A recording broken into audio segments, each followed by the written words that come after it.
lá, Leonardo chegou também. Acho que agora já podemos começar. Temos 2 integrantes.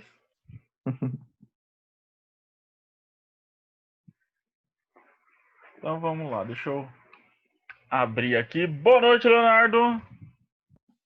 Boa noite. Olha só, semana passada a gente tinha começado a falar sobre as atividades do comprador especificamente, né? Então falamos que uma empresa muito grande precisa de alguém especializado na área, né? Falamos que ele deve estar atento a algumas coisas. E aí vamos seguir aqui com essas atividades. Uma outra atividade do comprador é a pesquisa de fornecedores. Então, como assim a pesquisa de fornecedores? Estudar o mercado, ou seja, quais são os fornecedores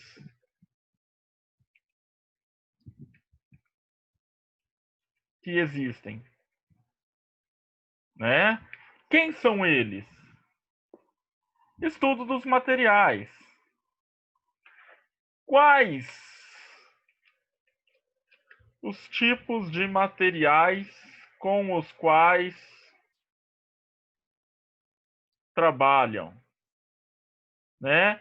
Qual é o que tem melhor qualidade, melhor aceitação pelo público? De repente, gente, o que tem a melhor qualidade não é o que o público gosta mais. E aí eu tenho que ver o que é mais interessante para o meu público, né? Analisar os custos. Lembra que eu falei, gente, na outra semana ainda, não basta eu comprar o mais barato, eu tenho que pensar mais barato, melhor qualidade, menor prazo para entrega, melhor forma de pagamento. Então, quando a gente faz uma análise dos custos, a gente tem que avaliar tudo isso. E pesquisa de fontes de suprimentos, ou seja, quem são os fornecedores dos meus fornecedores? Será que eles são confiáveis? Ou eles podem deixar o meu fornecedor na mão e eu vou ficar sem também depois? Porque isso aqui é um fluxo, gente, é uma cadeia e esse fluxo não pode ser interrompido. Se eu tiver uma quebra em um ponto aqui, eu interrompo todo mundo que vem depois. Certo? Se alguém tiver alguma pergunta, falem, gente, senão eu vou seguindo. Depois dele fazer todas essas pesquisas, todos esses levantamentos, a gente tem a outra atividade que é comprar. Né? Afinal de contas, ele é um comprador, ele tem que comprar em algum momento. E aí, o que a gente tem que levar em consideração? Primeiro, ele vai conferir as requisições, ou seja, eu falei lá para o Denis, eu sou do estoque, mandei lá para o Denis falando assim, ô Denis, tem que comprar aqui 500 unidades do nosso produto. Ele já vai simplesmente ir lá e comprar, ou ele vai dar uma conferida se eu digitei certo, se não foi nenhuma informação errada. Conferir, né? Dá uma conferida, né? Depois dessa Melhor conferida. prevenir do que remediar, né? Exato, de repente, já pensou, gente? Era 50 e na hora de bater lá eu digitei um zero a mais. Né? Cotação Pois de é. preços. Fazer a cotação das mercadorias. Nós vamos ver depois como fazer, tá, gente? Mas o que é cotação? Pesquisar em vários lugares diferentes os preços e comparar preço, prazo, forma de entrega, qualidade do produto, comparar todos eles para ver, né, fazer essa cotação e depois analisar ela para ver qual é a melhor. Definir o método de compra, se é contrato ou mercado aberto. Vamos anotar aqui o que é cada um? Então, olha só. Contrato. Quando eu faço a compra por meio de contrato, eu só posso comprar daquele fornecedor. Eu tenho um contrato com ele. E aí eu só posso comprar dele, né? Por exemplo, é o famoso exemplo do restaurante que eu falei semana passada pro Leonardo, né? Você chega no restaurante, vira pro cara e fala assim: "Você quer uma coca?" E o que ele responde? Só tem o Guaraná e Pepsi. Só tem Guaraná e Pepsi, né? Aí, se você não gosta, você fica emburrado, né? Eu gosto, então não fico triste. Mas isso é o que, gente? Esse restaurante, por exemplo, ele tem um contrato com a Pepsi e ele só pode comprar dela. A venda em mercado aberto, a compra em mercado aberto. Eu faço a compra do fornecedor que apresentar melhor prazo, forma de pagamento, qualidade e preço. Então, aqui temos uma outra situação. Essa situação é o quê? Não é uma coisa só. Eu tenho duas possibilidades de compra e aí vai depender do tipo de negociação que eu tenho, se é contrato ou se é mercado aberto. Tem que fazer também. Oi, Simone. Oi. Temos que fazer também. A Adriele estava entrando e acho que não conseguiu conectar. Ah, não, conseguiu sim, tá ali escondida. Tem que fazer entrevista com os vendedores. Você vai falar com eles. Pode não ser cara a cara, tá, gente? Essa entrevista. Pode ser por telefone, pode ser hoje em dia computador, igual eu estou fazendo aula aqui com vocês. Né? Então, temos também essa possibilidade das entrevistas com os vendedores. É muito importante para você negociar com eles. Temos ainda negociação de contratos. Né? Eu chego lá para a Simone e falo assim, Simone, ó, eu quero que você assine esse contrato aqui. Ela já vai assinar de cara ou ela vai tentar negociar comigo para ver se não consegue um preço melhor, se não consegue negociar, né? Temos ainda também a questão do acompanhamento dos recebimentos dos materiais, né? A Adriele fez a compra, ela não vai cruzar os braços e ficar lá, deixar quieto, parado. Ela tem que acompanhar o recebimento, ela tem que ver se veio, né? Eu até conversei isso com o Leonardo semana passada. Veio a quantia que eu pedi, veio, né, a qualidade que foi contratada, no preço, no prazo. Tem que olhar tudo isso, gente. Deixa eu salvar aqui para mandar para vocês essa tela. Outra coisa, dentro do campo de pesquisa de compras, né, nas pesquisas que o comprador tem que fazer, a gente tem que levar em consideração algumas coisas. Então, ele tem que sempre buscar fontes de pesquisa a respeito dos materiais consumidos na empresa. Então, por exemplo, se eu sou uma fábrica e eu preciso comprar matérias-primas, eu preciso conhecer as matérias-primas que eu uso, como elas são utilizadas, eu preciso estudar isso. Gente, palavrinha-chave, tá? Departamento de compras é. Ó, quanta exclamação aqui, para deixar bem claro para vocês que departamento de compras precisa de estudo. Lembrando, gente, estudo não é pega um livro, né, e vai ler o livro. Estudo aqui é conhecimento mesmo. Então, para que eu tenho que conhecer, né, as fontes dos materiais? Para poder saber de quem comprar com rapidez e eficácia. Eficácia é gastando o mínimo possível com o melhor retorno possível, hein, gente? Então, eficácia é gastar menos, mas conseguir uma qualidade boa. Essa pesquisa, inclusive, gente, ela vai fazer parte do controle de qualidade da empresa. Tá? Que esse controle de qualidade, ele tem que ser trabalhado desde o momento em que eu compro a matéria-prima ou o meu produto acabado, até a transformação ou a distribuição dele. A distribuição, no caso, é a entrega, né? Tó, aqui, ó, Leonardo, pode levar. Então, o departamento de compras, gente, ele também, de certa forma, está responsável pelo controle de qualidade dentro da empresa. Então, olha mais uma responsabilidade aqui para o cara ou para a mulher, né? Então, lembrando, gente, departamento de compras não é tão simples quanto só ir lá e falar assim, oi, eu quero comprar, né? Outra coisa, Eu desenhei, olha que bonito. Isso aqui tem na apostila de vocês, se alguém quiser acompanhar, tá na página 75, igualzinho o meu, ó, que bonito.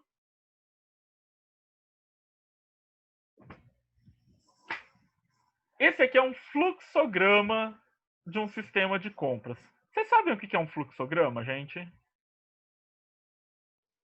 É mais ou menos um esquema da ordem do que pode acontecer.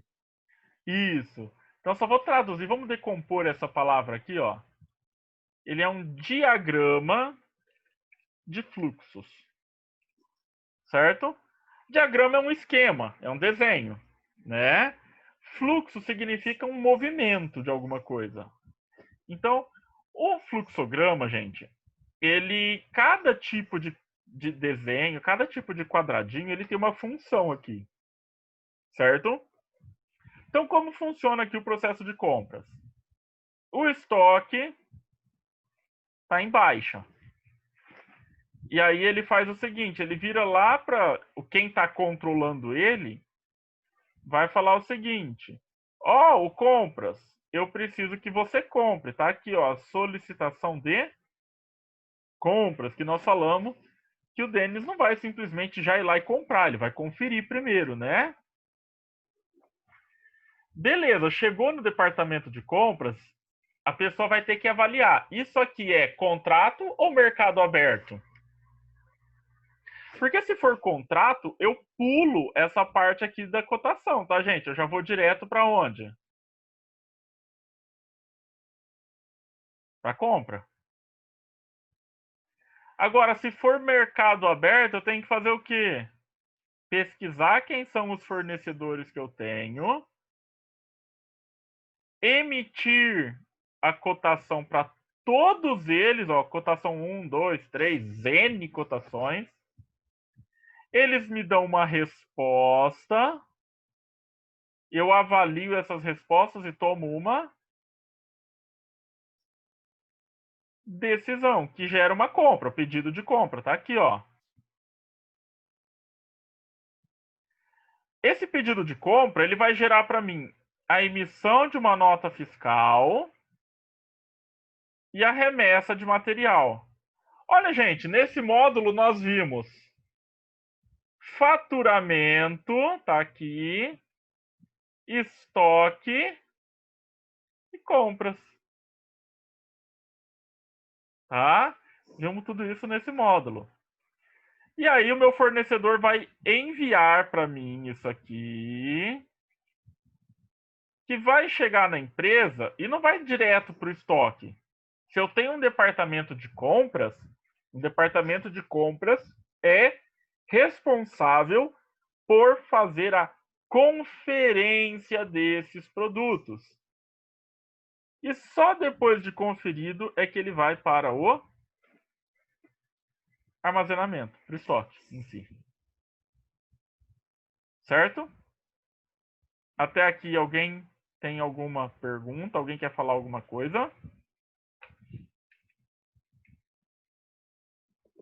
Esse espaço aqui, ó, a gente vai chamar ele de acompanhamento de compras. E ele tem um nome próprio que é follow-up. Mas nós vamos ver isso já já, hein, gente? Não se preocupem.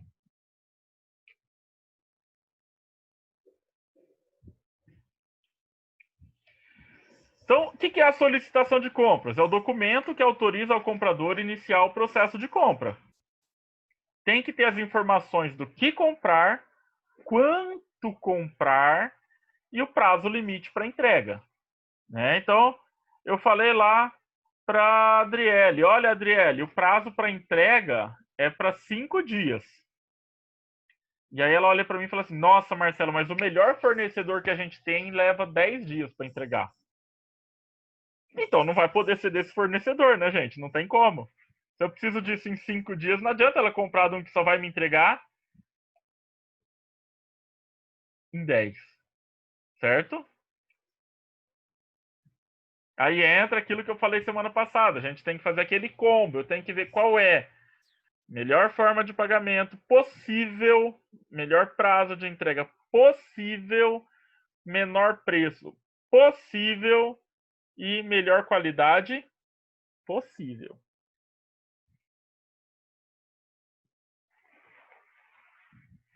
Depois disso, a gente tem a coleta ou cotação de preços, que é o quê? O levantamento dos preços nos diversos fornecedores. Gente, cotação de preço não se faz por telefone, tá? É por escrito. Cotação de verdade, empresa grande. Por que isso? Eu viro lá pro Denis e falo assim, por telefone, ô Denis, compra comigo, cara, vai sair R$ 5 a unidade. E aí, a hora que chega a nota fiscal, eu tô vendendo a R$ 7,50 a unidade. Ele não vai ter como Para falar documentar, nada. né? Tem que documentar, exatamente. E, gente, de preferência, nem no WhatsApp não serve, tá? Porque aí vai o outro panguão lá e apaga as mensagens. Certo? Então, de preferência, e-mail. Antigamente era de papel. Você mandava um fax pra pessoa. Olha que antiquado, né, gente? O tio tá velho já. Você mandava o fax pra pessoa. A pessoa preenchia e mandava o fax de volta para você. Você não tá velho, é que a evolução foi muito rápida. Tá? Então, você emite um formulário de cotação que vai ser enviado para o fornecedor. Nesse formulário vai ter a descrição do produto que você precisa, a quantidade que você quer e o prazo limite que você tem para entrega. Ele vai preencher e vai te responder. E aí você vai, com base nisso, você vai fazer o quê? Vai fazer um mapa de coleta de preços. O mapa é uma planilha que você vai montar para analisar os preços de cada um dos fornecedores. Você vai pôr tudo numa planilha só, um do lado do outro. Tá? Então você coloca lá, por exemplo, assim: Denis SA, preço tal, prazo tal, forma de pagamento tal, quantidade tal. Simone SA, mesma coisa. Adriele SA, Leonardo SA. E aí você vai fazer o quê? Você vai comparar. Quem quiser dar uma olhadinha, na página 78 da apostila de vocês, tem um exemplo aqui de um mapa. Não sei se dá para ver, peraí. Tá? Não precisa ser assim, né, gente? Cada empresa vai fazer de acordo com as suas necessidades. Comparei, decidi, faço o pedido.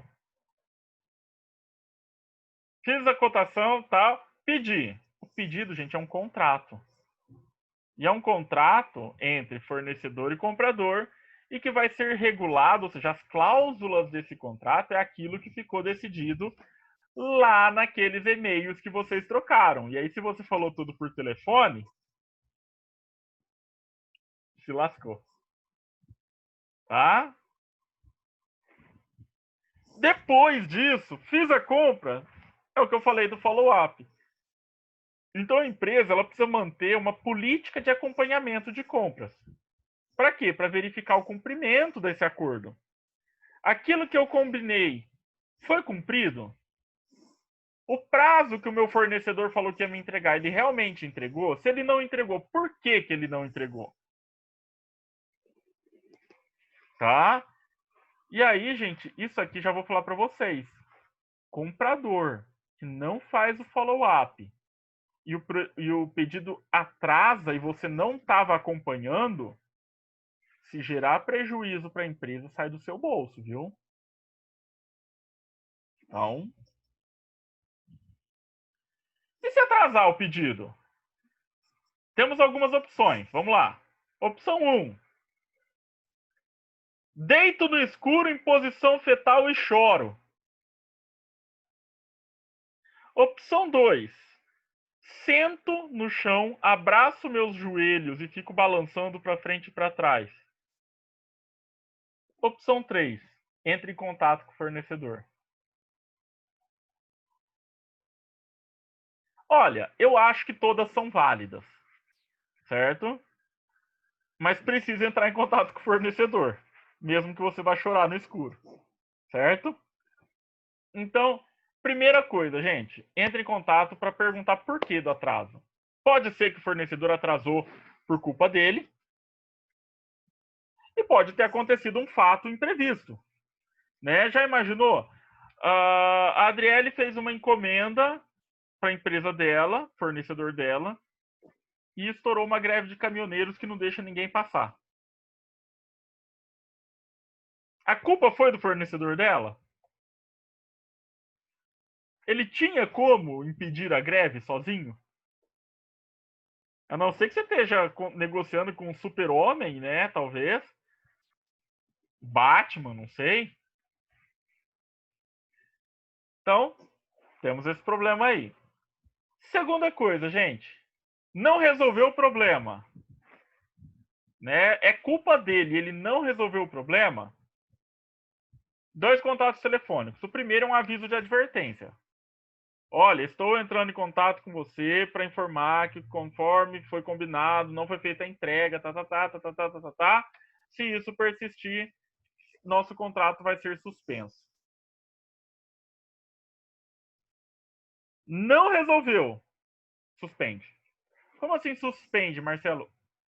Lembra que semana passada, não sei se alguém assistiu o vídeo, o Leonardo estava na aula e ele acompanhou. Eu falei sobre a habilitação do fornecedor. Ou seja, depois que eu faço todo o processo de seleção do fornecedor, eu habilito ele. Falo, agora eu posso comprar dele. Se eu suspender, eu não posso mais comprar dele. Significa o quê? Esse cara não é recomendado. Ah, mas e se eu comprar do mesmo jeito? Você pode ser mandado embora. Tá? Você, como comprador, não respeitou, você pode ser mandado embora, hein, gente? Deixa eu contar uma historinha para vocês disso aqui de atraso. Vocês já ouviram falar de uma empresa bem novinha no mercado, pequenininha, chamada Natura? Acho que sim. Acho que sim. É novinha. Começou agora, né? Meio desconhecida aí. A Natura, gente, ela teve um problema uns 3 anos atrás, que foi o seguinte. Ela comprou algumas matérias-primas dos Estados Unidos e durante o transporte, o navio teve um problema no meio do caminho e parou. Ficou parado lá em alto mar durante um tempo. Não ia chegar a tempo. Né? A Natura ia perder produção, ia perder vendas. O que aconteceu?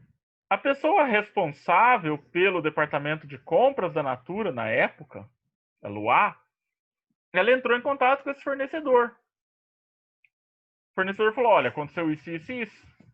Não é culpa minha, realmente não era. O navio estava com manutenção em dia, tudo certinho. Sabe o que esse fornecedor fez, gente? Pra vocês verem como que é importante o bom relacionamento com o fornecedor. O fornecedor fez o seguinte: ele pegou a mesma quantidade que ele estava mandando no navio, colocou num avião, pagou o frete do transporte aéreo, que é muito mais caro que o frete marítimo, e mandou para a Natura sem nenhum custo adicional para ela, para chegar a tempo. Nossa, Marcelo, mas ele tomou prejuízo. Provavelmente ele ganhou a Natura, né, como cliente. Exato. Fidelizou. Ele garantiu que ele tomou um prejuízo naquele momento como uma estratégia de mercado. Qual a estratégia? Vou fidelizar essa empresa. Tá? Por quê, gente? Porque provavelmente as quantidades que a Natura comprava deles eram muito altas. E compensava para eles manter esse cliente. Certo? Deixa eu ver quanto tempo nós temos. 4 minutos. Dá tempo de eu começar a falar de ética em compras. Só um pouquinho, mas dá tempo. Vamos lá. Deixa eu pegar aqui. Aula 13. E eu quero começar com uma pergunta. Eu quero ouvir as respostas de vocês, hein, gente? O que é ética para vocês?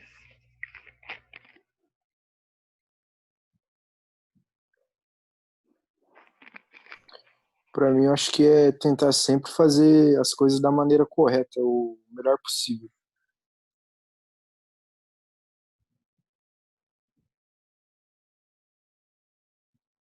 Quem vai falar agora? É o caráter. Caráter. Tem a ver também. É o compromisso com a empresa. Compromisso com a empresa também tem a ver com o que nós vamos ver aqui. Eu acho que tem a ver em fazer as coisas certas sem pensar em você mesmo, fazendo no geral. A palavra ética, no original, tá, gente? Principalmente lá na Grécia, que ética é uma palavra grega, ok? A palavra ética, ela significava fazer aquilo que é certo. Sempre, não importa se você vai se dar bem ou não. O importante é fazer aquilo que é certo. Quando os romanos conheceram a cultura grega, eles pegaram essa palavra grega ética e traduziram ela para o latim para a palavra moral. Então, na realidade, gente, na origem dessas palavras, moral é igual a ética. Aqui no Brasil a gente costuma separar, ó, ética é uma coisa, moral é outra, mas não é, tá, gente? É uma coisa só. Então, a ética é fazer aquilo que é certo. Então, beleza, vamos lá. Profissional de compras, gente, muitas vezes, aliás, eu diria que na maioria das vezes, se você trabalha com uma empresa grande, você vai ser tentado com presentes, almoços, jantares, tá? E, gente, é gostoso ganhar presente. Quem não gosta? É bom ganhar presente. Agora a pergunta é: aceitar isso é ético? Será? A gente tem que pensar assim, né? Algumas empresas têm códigos de ética que proíbem totalmente você de aceitar qualquer coisa. Se a sua empresa falou que não pode, você pode aceitar? É óbvio que não, né? Agora, e se a empresa fala nada, ela deixa ali meio sem comentar, sem explicar? E aí, como que eu fico nessa? Então a gente tem que levantar uma outra questão, que é o quê? Quando você aceita o presente lá do fornecedor, será que você não vai ficar tentado a... acho que eu vou comprar dele, ele me deu um jantar para mim, para minha esposa, para meu esposo, né? Deu um camarote do show de não sei quem que eu gosto, que vai ter o show. Né? Será que você não vai acabar ficando tentado a fazer isso, mesmo que esse fornecedor não seja o melhor? Gente, quando eu falo não seja o melhor, lembre-se, não é que o produto dele não tem qualidade. Não ser o melhor significa que ele não atende ao conjunto daqueles requisitos, certo? Então, gente, é muito perigoso essa área da compras por essa questão de ética. Eu vou dar um exemplo aqui em Rio Preto. Tinha um supermercado, só para contar essa historinha e já encerra a aula, gente. Que ele autorizava que os compradores aceitassem presentes do Sadia, da Sadia e da Perdigão no final do ano. Cestas de Natal deles. Mas por que deixava eles aceitarem presente desses dois? Porque já eram os dois fornecedores de quem eles iam comprar a maior parte das coisas. Então desses podia aceitar. E dos outros? Não. Tá? Então, regra interna da empresa. Tranquilo? Gente, muito obrigado pela participação de vocês. Semana que vem, provavelmente, a gente termina o conteúdo da apostila. E aí eu só vou corrigir o trabalho mais alguns dias antes da gente vir para fazer a apresentação. Certo? Vocês vão se livrar de mim. Tá bom, gente? Aquele abraço para vocês. Até a semana que vem. Até. Até.